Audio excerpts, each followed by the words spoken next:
ẹni pé a sọ̀rọ̀ kankan láti àárọ̀ ọmọ wa tí ń gba ṣáádà lọ́wọ́ yìí ni ọmọ àwọn fún wa Ustad Abdulmajid Kharasi láti ìlú Ìbàdàn eléyìí tí wọ́n fi gbogbo sẹ̀mí ayé wọn tí wọ́n fi sin ilé kí wa ní Mubarakah tí Ọlọ́run sì mú wọn padà sí ọ̀dọ̀ èyí náà làwọn náà wá wò pé àwọn ọmọ tọ́lọ́ ń fún àwọn bàbá wa ìlànà kéwù ni bàbá ní kí wọ́n rìn kódà bàbá máa ń sọ fún alọ́pọ̀ ọgbà ọmọ gbọ́ wọ́n ní ò fẹ́ẹ̀lì mo sì fẹ́ẹ̀lì rẹ̀ mo ní ọ padà in tó wá ń sọ fún mi pé òun ò fẹ́ẹ̀lì mo sì lọ bá àfa rẹ̀ mo ní kò fẹ́ẹ̀lì ní tòótọ́ ẹ máa fẹ́ẹ̀lì rẹ̀ alábùmíláì lẹ́tà ni wọ́n fẹ́ẹ̀lì ọmọ mo fẹ́ kó fi múra ni ẹ fẹ́ẹ̀lì ẹ̀ wọ́n tó wá ṣe áfúlà bàbá sì wá bá mi ọmọ rẹ fẹ́ ṣe nǹkan o mo ní ànàkùnmùlà níjó ni ọ̀sẹ̀ tí ń bọ̀ ní ọ̀jẹ̀ asọ́sẹ̀ yìí ni wọ́n wá dé lọ́sẹ̀ ń ànàkùnmùlà àwa báyìí ní ọ̀sẹ̀ tí ń bọ̀ ń tá a ti ṣe lọ́sẹ̀ tó lọ ń ọ̀fẹ́ afẹ́rò papùdáyà ni wọ́n ni àṣeyìnrán ńlá sì ni wọ́n ẹni tó bá mọ ìran lánàṣẹ nílùú Ìbàdàn gómìnà kan tí ó bá wọlé Ìbàdàn yóò délé lánàṣẹ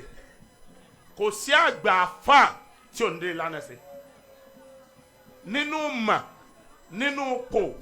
ṣùgbọ́n bàbá wa yìí wọ́n fi ara pamọ́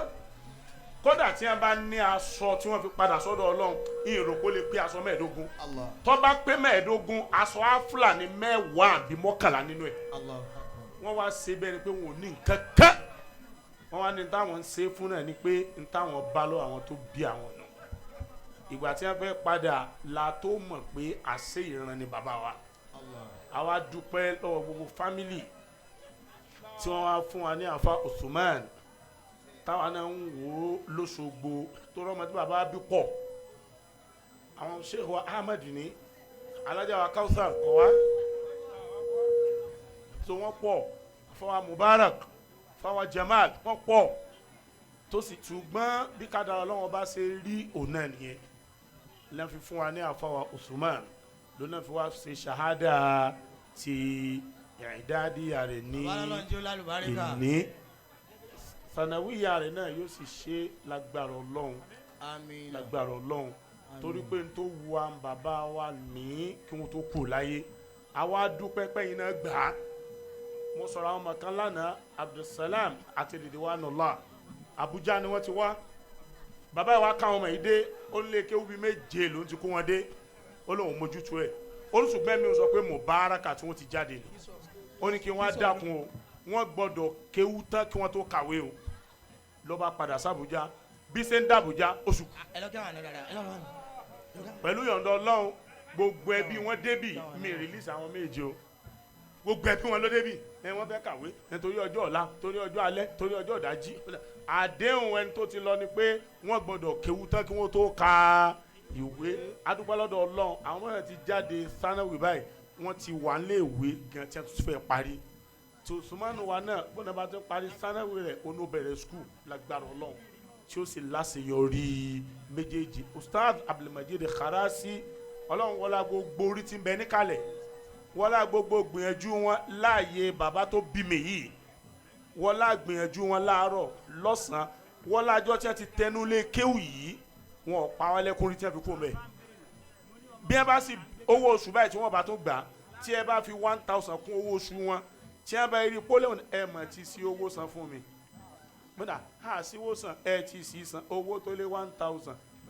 a ní ká tún fi kún fún yìí ilé kéwù ò sì ní bàjẹ́ Ọlọ́run ó sì mọ̀ ṣáà tó wà tó ẹ wà fẹ́ mọ̀ wò pé bó la ṣe fẹ́ ṣe bàbá yìí náà ṣùgbọ́n bọ́lọ̀ ṣe fẹ́ nu àwa dúpẹ́ pé wọn ò kú wala tahsabanna alladhina qutilu fi sabilillahi bal ahya'un 'inda rabbihim yurzaquna. àwa dúpẹ́ lọ́dọ̀ Ọlọ́run ọba farihin bima atahum Allahu min fadlihi wa yastabshiruna billadhina lam yalhaqu bihim min khalfihim alla khawfun 'alayhim wala hum yahzanun. bá a bá ṣe yí aṣàbòsí bàbá yìí ẹ látẹ̀tẹ̀ bá máa ń sáré ansáré ọmọ pẹ́ńbélé wọn lọ ni ṣùgbọ́n irú bàbá tí wọ́n lò sẹ́mi ayé wọn sáàyè yìí tọ́lọ́run sì kádàrá kọ́mọ náà tó wọ́n á lè gba ṣáádà ní òní ó yẹ ká jẹ́ kí gbogbo ayé ó mọ̀ ọlọ́run wọlá bàbá náà gbogbo iye wa tí bàbá fi lẹ̀ ọlọ́mọdé àdùnkù lẹ́yìn wọn ọlọ́run jẹ́ ká jù wọn lọ ní gbogbo ayé inna a'tayna bismillahirrahmanirrahim inna a'taynaka al-kawthar fasalli li rabbika wanhar. bàbá ní kí afa Utman. màmá wa ẹlẹ́hà tí wọ́n wá àti gbogbo ẹni tó wá láti Ìbàdàn ọlọ́run jẹ́ agolè ayọ̀ padà wala hawla wala quwwata. bàbá ní kí afa Utman kó gba ṣahada rẹ̀ fàámà mani utiya kitabahu biyaminihi fasawfa ẹ̀mọ́dà àbámilá àmúmọ́ fasawfa yuhasabu hisaban yasira وينقلب إلى أهله مسرورا. بسم الله ألم نشرح بسم الله الرحمن الرحيم ألم نشرح لك صدرك ووضعنا عنك وزرك الذي أنقض ظهرك ورفعنا لك ذكرك فإن مع العسر يسرا إن مع العسر يسرا فإذا فرغت فانصب. عبد الصمد يا بابا كوبا شهادة ẹ má jẹ́ ìdákun láhàn bàbá Khalifa bàbá làwọn yọ̀ǹda kí ẹ máa bá wọn wí bàbá Khalifa làwọn yọ̀ǹda kí ẹ máa bá wọn wí. Abdul Samad ṣe ti sanwó àlùbáríkà rẹ̀ lọ́dọ̀ bàbá Khalifa ṣe ti san ẹ sanwó àlùbáríkà rẹ̀ ní kẹ̀tíkẹ̀tí láti ìlú Ondo láti ìlú Iléṣà kódà láti Èkó Abdul Samad ọlọ́jì olálùbáríkà bàbá lọ́lọ́mọdé ó parẹ́ máyé la fàámà mani utiya kitabahu biyaminihi